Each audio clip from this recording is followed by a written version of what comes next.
Hello, everyone, and welcome back to the Scots on the Run podcast, where we take a behind-the-scenes look at what's happening in the Gordon College cross-country and track and field programs. In this episode, we're doing an abbreviated recap of an abbreviated meet at Portsmouth High School. That's right.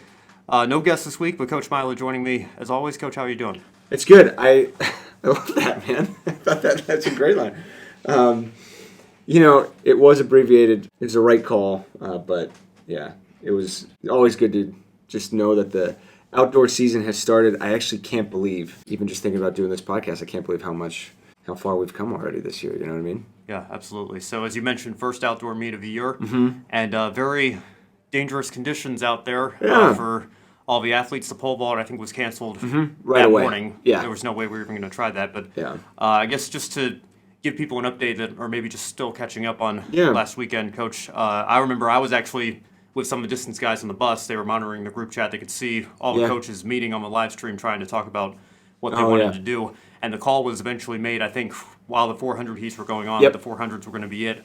And then we were going to call the meet from there. So we got some of the events in, but from just your discussions that you had with the other coaches and the track officials, what went into deciding that it was too dangerous to continue on with the meet the rest of the afternoon? Well, so I'd like to start, we were everybody was taking a look at their their weather app or whatever the entire week, right? And we knew it was going to rain, but again, we thought when I was looking at it, it was going to be 50s.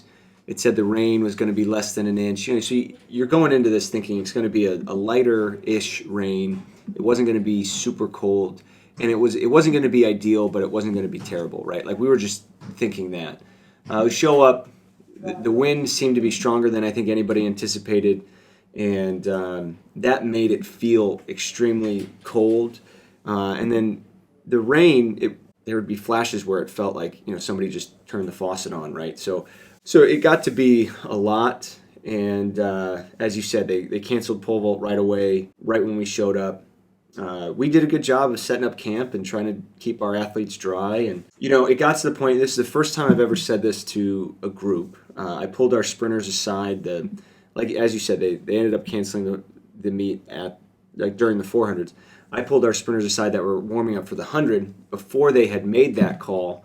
And I just said to them, guys, if you don't want to run today, it's okay. And that's the first time I've ever said that to a group because, again, we had this strong wind. It really didn't feel like we were going to get any real quality marks out of it. I don't know if we could warm up properly, and it was a concern for safety. And the last thing I'll say is that Mo Logan is the head coach there at Roger Williams, and she's fantastic. I've known her since I got here, and she was running the meet.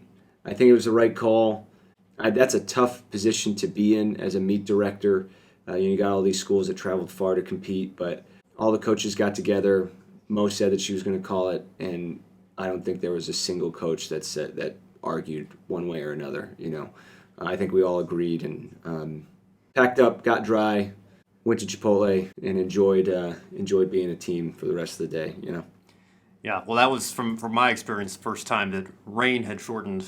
I mean, we had one my freshman year where it was snowing down in Regis, and they were doing their best to try to at least keep lane one clear, but the snow was just coming down too quickly. Crazy. And I remember I was doing the 1500 that day, and we'd been warming up for like an hour just because of how cold it was outside, Right. obviously with snow coming down.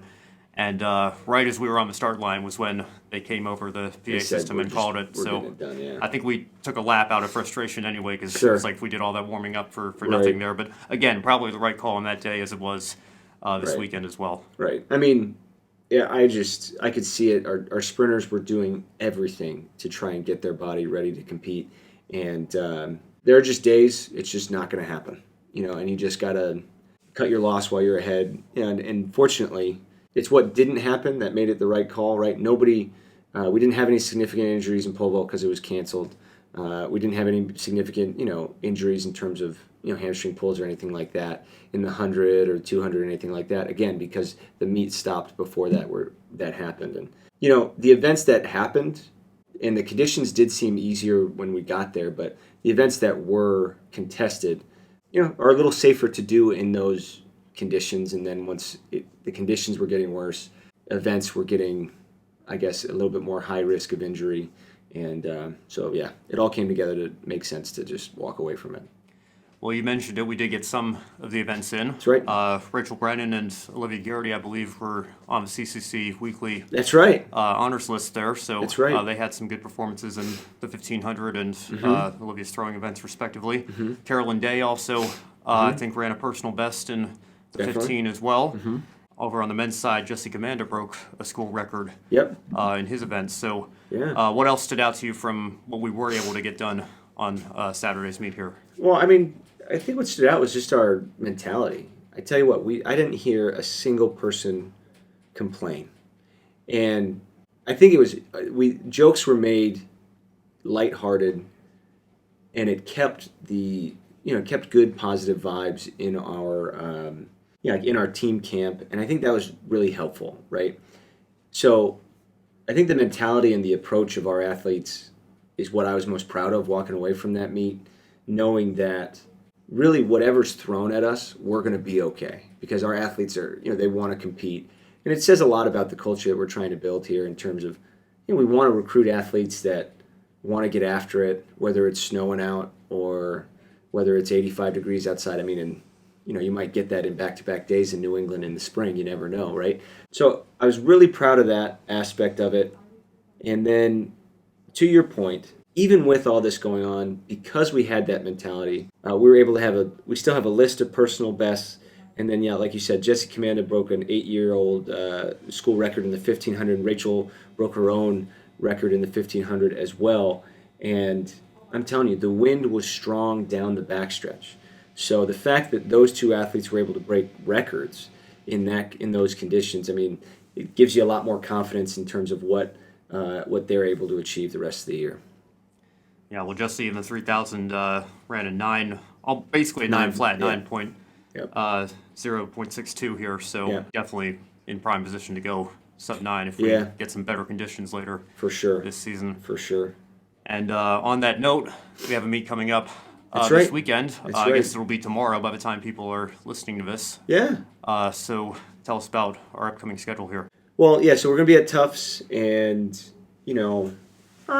we made some adjustments, I guess, to our training schedule because, like I said, a lot of our sprinters didn't get a chance to compete.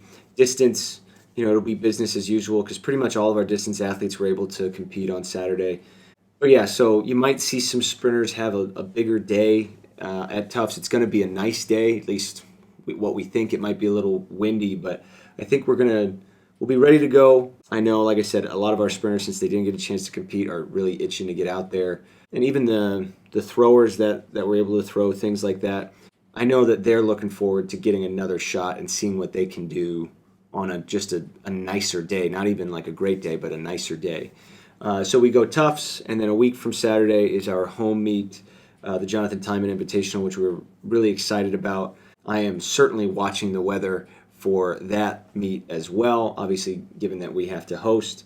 And after that, it's Conn College, MIT, and then our conference meet will be right back where we were this past Saturday at Portsmouth High School for the CCC Championship, and that's at the end of April. So it comes quick, it hits you in the face, and then it leaves pretty fast. I mean, the next 5-6 weeks we are going every Saturday, and we'll see what we got. And the reason this podcast is a day late is because you were at the airport yesterday. That's right. Dropping off Corden. That's a good point. With Rachel and Carolyn. So what will they be up to this weekend? Yeah, so actually Rachel runs, at the time that we are recording this, Rachel's going to run tonight in the 10K. And I believe Carolyn's running, they changed some things around. Is she running tomorrow or Saturday? I can't remember. I think she's running tomorrow. Rachel is trying to hit a national caliber mark in the 10K, which we believe she can. Again, Rachel's been a national qualifier in cross country. She made a huge jump from her junior year to her senior year this year in where she finished in cross country. We think that she's primed to be one of the top girls in the nation in the 10K, and she just needs the right race to do it. So she's in St. Louis at Washington University trying to achieve that. And then we know that Carolyn Day is ready to rock. Last year, I think she literally missed qualifying for New England's by less than a second. It was like 0.6, something like that. But obviously, we're hoping that she gets that qualifying mark this year. And I'm excited to see what she could do. All right, well, lots to look forward to, and we'll be back here next week to recap all the weekend's action. In the meantime, thank you all so much for listening, and we'll see you on the next episode. Awesome.